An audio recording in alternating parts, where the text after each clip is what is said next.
ईश्वर का नाम सुखों की खान है, पर इस घोर कलयुग में उस मालिक का नाम लेने से इंसान हमेशा डरते रहते हैं, कतराते रहते हैं और अपने आप को राम के नाम से बचाते रहते हैं। झूठ बोलना हो, चुगली निंदा करनी हो, बुरी बुरी बातें करनी हो, फुर्सत मिल जाती है। लेग पुलिंग, टांग खिंचाई करनी हो, ठगी बेईमानी के तरीके, योजनाएं बनानी हो, सबके लिए समय मिल जाता है। समय नहीं मिलता अल्लाह वाहिगुरु मालिक की भक्ति इबादत के लिए। हर कार्य में इंसान के पास फुर्सत है, बिजनेस है, व्यापार है, कुछ भी करना पड़े, सारी रात जागना पड़े तो एक टांग पे खड़ा रह के पहरा देगा, पर सुबह माया रानी मिलनी चाहिए। हर कार्य के लिए इंसान भागता दौड़ता है, पर अल्लाह वाहिगुरु राम के लिए फुर्सत नहीं है, समय नहीं है, उसका नाम नहीं लेना चाहता। और जैसे जैसे इंसान मालिक के नाम से दूर होता है, वैसे वैसे उसके अंदर की तमाम खुशियां चली जाती हैं। मालिक का नाम एक ऐसी रसायन है जो हर तरह की बीमारी, टेंशन, दुख दर्द को दूर कर सकती है। अल्लाह वाहिगुरु ओम हरि गौड़ खुदा रब, अरबों नाम है उस ताकत के। पानी को जल बोलो, नीर वाटर वाशर आब नीलू नीरू, कितने भी नाम बोल दो, पानी का नाम बदलने से पानी का स्वाद या पानी का रंग नहीं बदला करता। उसी तरह उस मालिक को अल्लाह कहो, वाहिगुरु राम गौड़ खुदा ईश्वर भगवन, कितने भी नाम ले लो, पर उसका नाम बदलने से वो सुप्रीम पावर, वो ताकत, वो शक्ति कभी बदलती नहीं, अलग तरह की नहीं होती। तो मालिक का नाम, प्रभु की भक्ति इबादत का वो तरीका आप कर सकते हैं बिना किसी दाम के, बिना धर्म जात मजहब छोड़े, बिना कपड़े चेंज किए, जैसा भी पहनावा पहनते हैं, जिस तरह का भी आप धर्म को मानते हैं या अपना बिजनेस व्यापार करते हैं, बस ठगी न मारो, बेईमानी न करो, भ्रष्टाचार, झूठ न बोलो, कभी किसी का दिल ना दुखाओ। दिल दुखाने का मतलब ऐसा कर्म ना करो जिससे दूसरे को तकलीफ हो। बुरे कर्म, बुरी सोच, इंसान जब बुरी सोच आती है, अगर सुबह शाम अल्लाह वाहिगुरु मालिक का नाम लेता रहे तो उस सोच का जो फल है वो खत्म हो जाता है।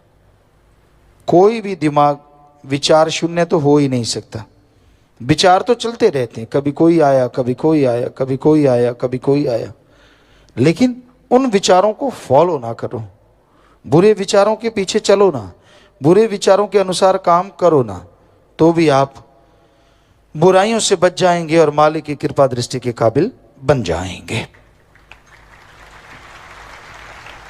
आप सुमरन करते हैं, मंजूर कबूल होता है, पर आपको कई बार एहसास नहीं होता। आप कहते हैं मेरा सुमरन चलता नहीं। चलने से आपका तात्पर्य है ध्यान नहीं जमता, अंदर कोई चमत्कार, वो नज़ारा नजर नहीं आता। कई बार होता है इंसान सुमरन करता है और उसके ऊपर पहाड़ जैसा कोई कर्म गिरने वाला होता है। सुमरन करने से, भक्ति इबादत करने से वो पहाड़ जैसा कर्म कंकर में बदल जाता है।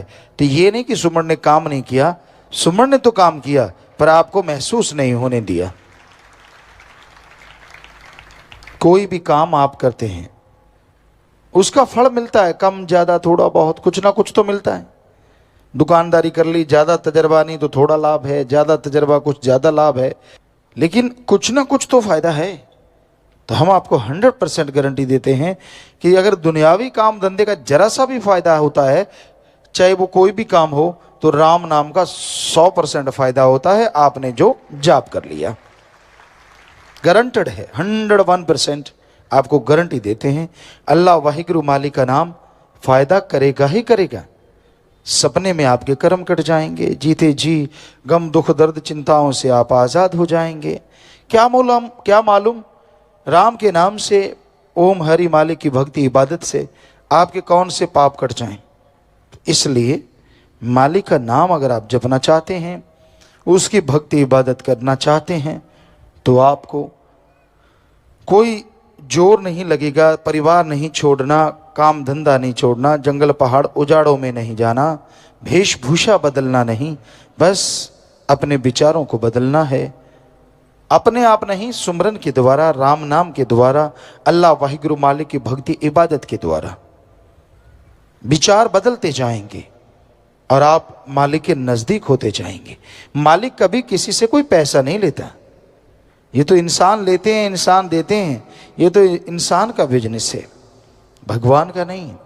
उसको किसी के कोई पैसे से कोई लेना देना नहीं है।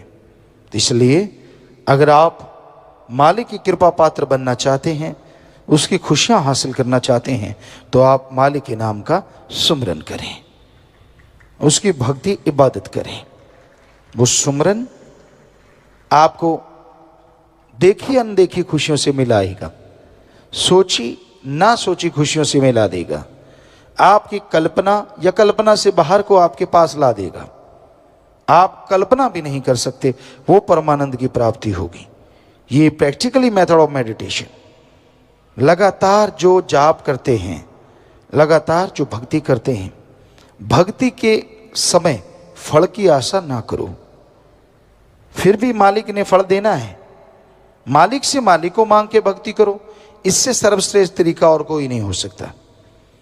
और उसकी निशानियां आनी शुरू हो जाएंगी आपको सपने में, जागते कभी ना कभी मालिक का एहसास होता रहेगा। मन मतों का संग ना करो, मन के पीछे ना चलो। कोई मालूम नहीं, आपकी आंख लगी मालिक दर्शन दे जाएं, क्या पता। क्योंकि हो सकता है आपकी बॉडी उस काबिल ना बनी हो, या मालिक को यह भी ना मंजूर हो कि आप उस तरीके के बन जाएं, क्योंकि आपसे दुनियावी भी ऐसी बातें पड़ी हों जो आपसे लेनी हो। क्योंकि अगर लगन एक बार सुमरन में लग जाए और मालिक के नूरी स्वरूप के दर्शन हो जाएं, काम तो आदमी करता है, ये नहीं कि वो निठल्ला हो जाता है, बेकार हो जाता है, पर उसका फिर मन दुनियावी चीज़ों में वो मजा नहीं ले पाता जो मालिक का नज़ारा आता है। वो सारा कुछ त्याग बैठता है, कोई चीज़ की तरफ ध्यान नहीं जाता, सिर्फ क्योंकि नज़ारा ही ऐसा है। आम आत्मा सुमरन करके वहाँ पहुँचती है तो आने का नाम नहीं लेती। वो तो मालिक है जो वापस भेज देता है। 10वां द्वार खुला, चढ़ाई हुई रूहानी, मालिक के नूरी स्वरूप के दर्शन हुए, आत्मा का दिल ही नहीं करता इस गंदगी में वापस आने का। लेकिन शरीर में जितना समय लिखा है वो तो भोगना है, इसीलिए मालिक वापस कर देता है। आप आधा घंटा घंटा का सोचा, नहीं सोचा तो भी कुछ टाइम के बाद मालिक ने वापस शरीर में आपको भेजना ही भेजना है। वैसे भी आप शरीर में होते हैं, पर पूरी बॉडी में आत्मा फिर से चली जाती है। तो भाई सच्चाई है, हकीकत है, इतना है नज़ारा वहाँ का, इतना आनंद है वहाँ का, इतनी लज्जत है, इतनी खुशियाँ हैं। ये कोई आपको लुभावने नज़ारे नहीं बता रहे, आपको ललचाने के लिए नहीं कह रहे। ये 100% सच है, 100% सच है कि वहाँ जो नज़ारा है वो ना किसी नशे में है, ना जीवा के स्वाद में है, ना इंद्रियों के भोग विलास में है। यानी दुनिया की किसी भी इच्छा में, किसी भी इच्छा पूर्ति में वो नज़ारा नहीं है जो मालिक के नूरी स्वरूप की एक झलक में अरबों गुना बढ़ के मिलता है। ऐसा है भगवान, तो उसको पाना है, जरूर सुमरण करते रहिए, वो दर्शन देंगे। किस रूप में देते हैं ये उनकी मर्जी है, लेकिन संत पीर फकीर गुरु के रूप में भी दर्शन दे सकते हैं, वो अपने नूरी स्वरूप में दर्शन दे सकते हैं, वो लाइट प्रकाश के स्तंभ के रूप में दर्शन दे सकते हैं। वो मर्जी के मालिक है। इंसान कहता नहीं मेरी मर्जी, नहीं तेरी मर्जी नहीं। हाँ, अगर आप अपने गुरु पीर फकीर पे पूर्णतः यकीन दृढ़ विश्वास करते हैं, हो सकता है मालिक उस स्वरूप में आके नूरी दर्शन दे जाएं या वैसे दर्शन दे जाएं। ये तो आपके यकीन की है बात कि आप किस पे यकीन करते हैं। तो भाई ये राम नाम की महिमा है, इसे अकल इल्म वाले नहीं पढ़ सकते, क्योंकि जो पढ़ के कड़ जाते हैं, सारा दिन दूध कड़ता रहता है, उस पे मलाई आ जाती है और उसे उतार लो तो घी भी नहीं आता, जरा सा आता है नाम मात्र। तो उस तरह कईयों का पढ़ पढ़ के कट जाते हैं। उनको मालूम होता है इतना, फिर वही का वही, इतना फिर वही का वही, इतना फिर वही का वही, कोई फर्क नहीं पड़ता, गलती करते रहो, बुरे कर्म करते रहो, क्या है, कुछ नहीं होता। ऐसे फजूल बातें। ये है मन, शरेआम मन। और आत्मा कहती ना भाई ना, बुरे कर्म ना कर, लेने के देने पड़ेंगे, समय आएगा। तो आत्मा की आवाज को जिसने सुन लिया वो भगवान की खुशियों का हकदार बनता है। और वो खुद ही नहीं, परिवार कुलों का भी उद्धार होता है और दोनों जहां की खुशियों से माला माल हो जाता है। इस घोर कलयुग में इंसान मन इंद्रियों के गुलाम है, उसी में दिन रात फंसे रहते हैं, उलझे रहते हैं। किसी को काम वासना तो किसी को क्रोध, किसी को लोभ मोह, किसी को अहंकार, मन और माया। ऐसा चक्र घिन्नी करते हैं, इस तरह अपने में उलझा लेते हैं कि मालिक की और नेकी की बातों को पास फटकने नहीं देते। इंसान उलझे रहते हैं इन्हीं सातों के चक्कर में, इन्हीं के चक्रव्यूह में फंसे रहते हैं। उस भगवान को, अल्लाह, राम, ईश्वर, गॉड, खुदा, रब को याद करना, उससे इतनी प्रीत रखना, इतना प्यार रखना कि उसके बिना आंखों में कोई आन ही ना पाए। कोई ऐसा कर पाता है, बहुत मुश्किल है। दुनियादारी की हवा और इन सातों का चक्रव्यूह, इससे निकलना कोई आसानी की बात नहीं है। भाग्यशाली हैं जो इनसे निकल के सतगुरु अल्लाह राम से प्यार करते हैं, मोहब्बत करते हैं। दुनिया से सबने जाना है, वो समय कब आना है किसी को मालूम नहीं।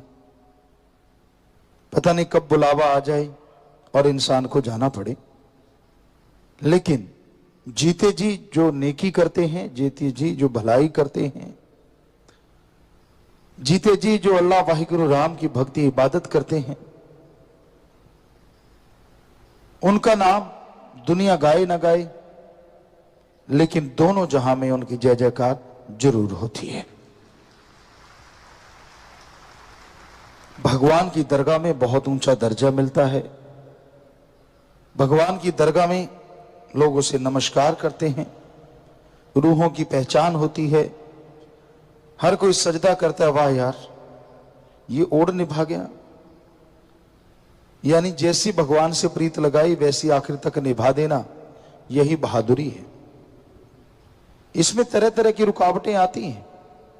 कभी बाल बच्चों का चक्कर, वो ढंग से नहीं खिला पिला रहे, कभी खुद का परेशानियां, कभी जमीन जायदाद का चक्कर, बहुत सी घरेलू परेशानियों से आदमी घिरा रहता है। तभी तो गुरु सेवाओं ने फरमाया, बत कुंवारी ना थी ये ही पछुताओ, कि जब बचपन होता है वो अपने आप में एक अलग ही मस्त जिंदगी होती है। हर किसी के साथ तो नहीं, क्योंकि कईयों के बचपन बड़े दुखदाई गुजरे हैं, पर ज्यादातर इंसान अगर देखे तो बचपन में जो वो बेफिक्र था, बिना टेंशन के, बिना किसी दुख दर्द के, बिना परेशानी के, खेलना कूदना, जो मांगा मिल जाना, या जो खाने को चाहिए मिला, नहीं मिला तो भी जैसा मिला फिर भी ठीक। लेकिन जैसे जैसे बड़ा होता गया, काम वासना के चक्कर में, विषय विकारों के चक्कर में हत्थे से उखड़ता गया। कबीलदारी ने चारों तरफ से घेर लिया, बीच में दांव लगाता है, बीच में भागा दौड़ी करता है, बीच में धोखा देता है, धोखा खाता है, पता नहीं क्या क्या होता रहता है। अपनी जिंदगी में अगर आप निगाह मार के देखेंगे तो आपको लगेगा एक जबरदस्त स्टोरी है, एक जबरदस्त कहानी है जो हर बंदे के साथ बीती है। किसी की सुखमय है तो किसी की दुखदाई है, लेकिन भाग्यशाली धन्य वो मां बाप जिनके बच्चों ने मालिक से प्रीत ओढ़ निभाई है।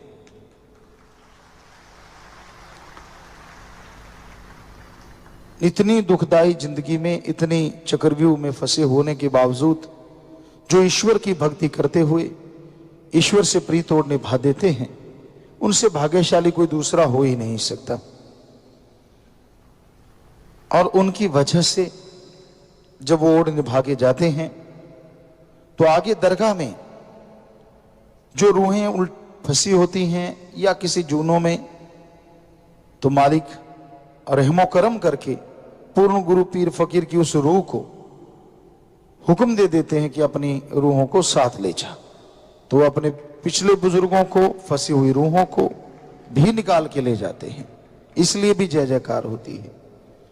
तो ये कोई मालिक से प्रीत लगाना बड़ा आसान है, लगा के ओढ़ निभाना मुश्किल है, लेकिन इसका मतलब असंभव नहीं है। तो मालिक का प्यार मोहब्बत की जाग हमेशा लगती रहे, सुमरन करते रहो, सेवा करते रहो और अंत्यकरण में तड़प रखो। पता नहीं वो सपने में कब दीदार दे जाए, पता नहीं वो जागते हुए कब मिलके मिलनसार बना जाए और वो पता नहीं कब नूरी दर्श दीदार से माला माल कर दे। ये उस मालिक की मर्जी है। इंसान कह तो देता है मैं तो घंटा सुबह शाम सुमन करता हूं, बहुत भक्ति करता हूं, मुझे मिला क्यों नहीं? क्योंकि बाकी घंटों में पता नहीं क्या क्या करता है, पता नहीं बाकी जिंदगी जो गुजर गई उसमें क्या क्या गुल खिलाए। बड़ा उतावला हो गया भगवान को पाने को, घंटा सुबह शाम देखिए ताने देने लगा, उलाने देने लगा, मुझे मिलता क्यों नहीं?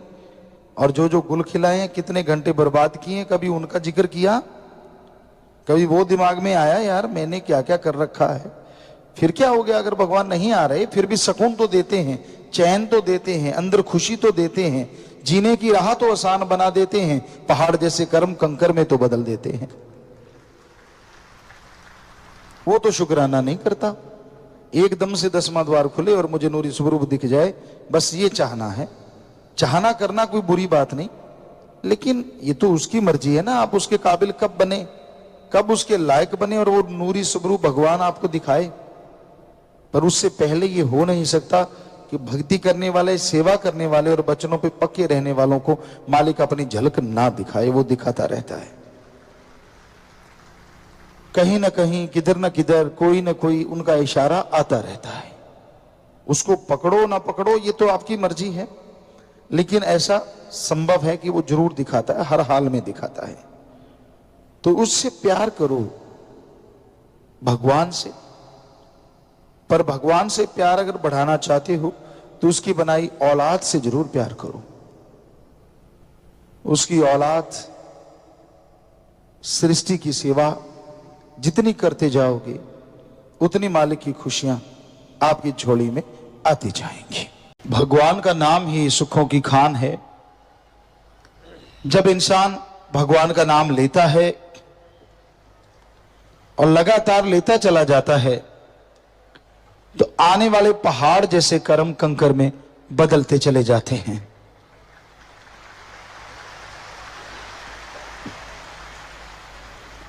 अपने भावना का शुद्धिकरण होता चला जाता है और इंसान इस काबिल बन जाता है कि उसे अंतःकरण में नजारे मिलने शुरू हो जाते हैं।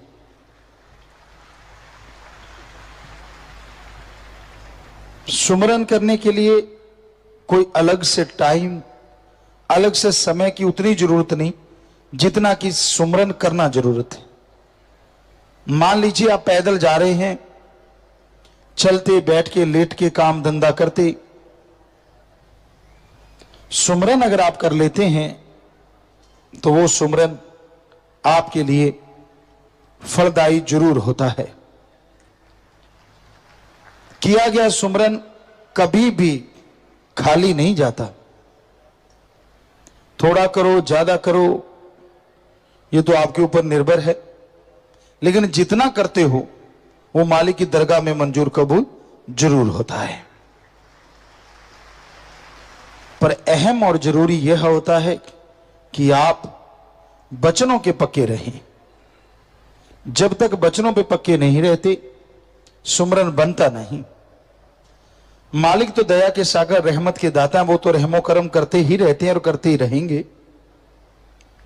लेकिन अगर रूहानी स्वरूप के नजारे लेने हैं, नूरानी स्वरूप के, तो अपने अंतःकरण में उस परम पिता परमात्मा को पैदा करो, शुद्ध भावना से, दृढ़ यकीन से उसकी भक्ति करो, तो आप अंदर से रूहानी नजारे देख सकते हैं। और वो नजारे ऐसे नजारे हैं जिनकी कल्पना नहीं हो सकती, जो लिख बोल के बताए नहीं जा सकते। तो ये बहुत जरूरी है कि आप शुद्ध भावना से, दृढ़ यकीन से मालिक के नाम का सुमरन किया करें। जितना समय आप सजने संवरने में लगाते हैं, काश उससे आधा समय भी अगर ओम हरि सतगुरु की भक्ति में लगा दो, तो यहां भी खुशियां और आगे की खुशियों के नजारे नजर आने लगे। ये इंसान पे निर्भर करता है, वो कितना अपने गुरु पीर फकीर के वचनों को मानता है। जितना मानेगा उतनी ही खुशियां हासिल कर लेगा, और जितना नहीं मानता उतना ही मालिक की दया में रहमत से दूर होता चला जाता है। जब इंसान का मन हावी होता है तो फिर मनमते लोगों की बात जल्दी सुनता है, गुरु पीर फकीर की बात को नहीं मानता। लोग कहते हैं हम गुरु को तो मानेंगे अगर हमारे कोई चमत्कार हो जाए, हमें कोई प्रत्यक्ष नजारा नजर आ जाए। अब जरा सोचिए, गुरु पीर फकीर के आप वचनों को मानते नहीं और प्रत्यक्ष नजारा चाहते हैं, पर जो मनमते लोग झूठी बातें आपको कह देते हैं, झूठी अफवाह फैला देते हैं, क्या उसका कोई चमत्कार आपको मिलता है? आप झट से मान लेते हैं उनकी बात और मालिक से दूर होते चले जाते हैं। क्या चमत्कार हुआ आपको उनकी बातों से? क्या दिखा आपको जो आप राम से दूर, अल्लाह से दूर हो जाते हो? बड़ी हैरानी है आदमी की बुद्धि पे, विवेक पे, कि एक तरफ चाहता है कि मुझे भगवान दिखाएंगे तो गुरु पूरा, और एक तरफ कोई आदमी कोई झूठ कुफर बोल दे, झट से उसकी बातों पे यकीन कर लेता है। ये दोगला अंदाज ही कलयुग का एक गहना कहें, या कलयुग का एक रीत कहें, या काल का एक चक्कर कहें, कि इंसान कोई मूर्ख है, कोई नशेड़ी है, उनकी बातों को जल्दी यकीन करके मानता है, और संत गुरु पीर फकीर की बात को जल्दी से नहीं मानता। और जब मानता नहीं तो दुख दर्द परेशानियां तो फिर घेरेंगी घेरेंगी।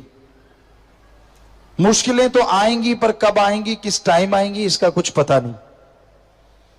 पर मानना चाहिए, वचनों को मानते हुए दृढ़ यकीन के साथ अगर आप आगे बढ़ते हैं तो यकीनन अंतःकरण की सफाई होती है और मालिक की दया में रहमत के लायक आप बनते चले जाते हैं। सेवा सुमरन पे कोई जोर नहीं लगता। सेवा करो, सुमरन करो, चलते बैठ के लेट के काम धंधा करते, अगर आप दृढ़ यकीन के साथ अपने पीर फकीर के वचनों को मानते हुए आगे बढ़ते हैं तो अंदर बाहर किसी तरह की कोई कमी नहीं रहती।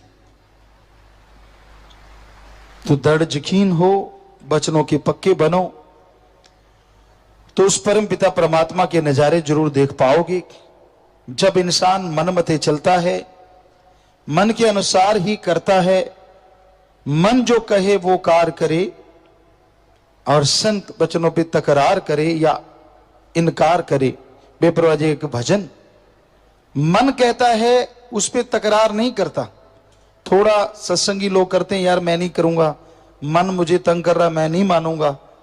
लेकिन एक ना एक समय ऐसा आ ही जाता है कि इंसान मन के आगे हथियार डाल देता है।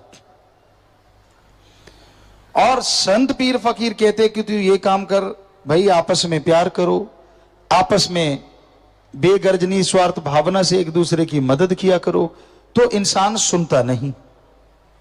तो आपको यह जानना जरूरी है कि आप सबसे बेगर्ज निस्वार्थ भावना से प्यार करो।